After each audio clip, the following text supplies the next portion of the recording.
A hellscape. That's how one survivor of the Labor Day 2020 wildfires describes their experience.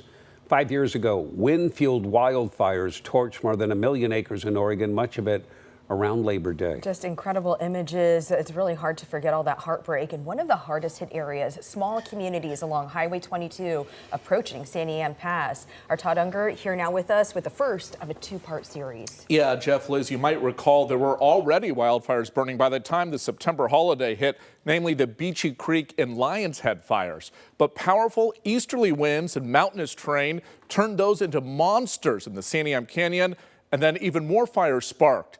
The memory remains very raw for those who lived it. Take a drive up Highway 22, and charred hillsides still tell a story of survival and loss. I'll never forget these words. They said, leave now, take nothing. Debbie Bowman can't shake the feeling nor the memory of Labor Day 5 years ago when the small town of Detroit became engulfed. We were driving on fire. There was fire everywhere.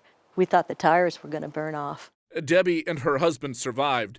The lakeside town didn't. 90% of town burned down in 2 nights, 2 different fires. You look at their car, the plate was blistered on both sides. So we had one couple said they were holding hands in the car saying they'd be together forever soon. Somehow, the mayor's house didn't burn down. Most of his neighbors' places did.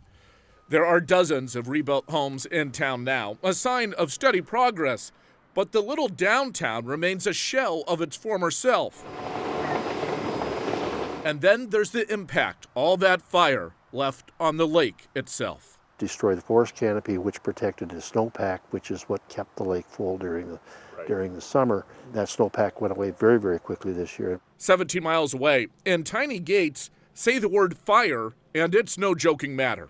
There's not a day that goes by I don't think about it. It's changed my whole life. Billy Edge's place was destroyed that Labor Day week. His family forced to flee as flames surrounded his property off the highway in mere minutes. We started noticing the fires were as tall as the trees. They were burning like as crazy as I've never seen a fire like that before. I thought I was going to die right there. We got trapped in traffic on the road. I don't know how many cars are in front of us because nobody's moving. The trauma from that night leading Billy and his family to eventually move. The state says the fires in the Sandy Ann Canyon that week eventually leveling more than 1,500 structures, injuring dozens, and leaving at least 5 dead. And for those that made it out, I looked up and all the trees were crowning out. And then I knew we were in deep trouble. It remains an escape they'll never forget. That is when she knew. Tomorrow night, we'll take a deep dive into what the future holds for these communities, including a lot of the red tape they're dealing with in trying to rebuild businesses and commercial properties as well. So much guys, of that. I mean, yeah, I know you guys were on the air that night. Still fresh on our minds. Yeah. You think it's 5 years ago, but it didn't feel like that long ago. Pictures were absolutely unbelievable when we were getting back. I mean, behind you, it just looked, like we said, a hellscape. You've never seen anything like that in that poor town of Detroit.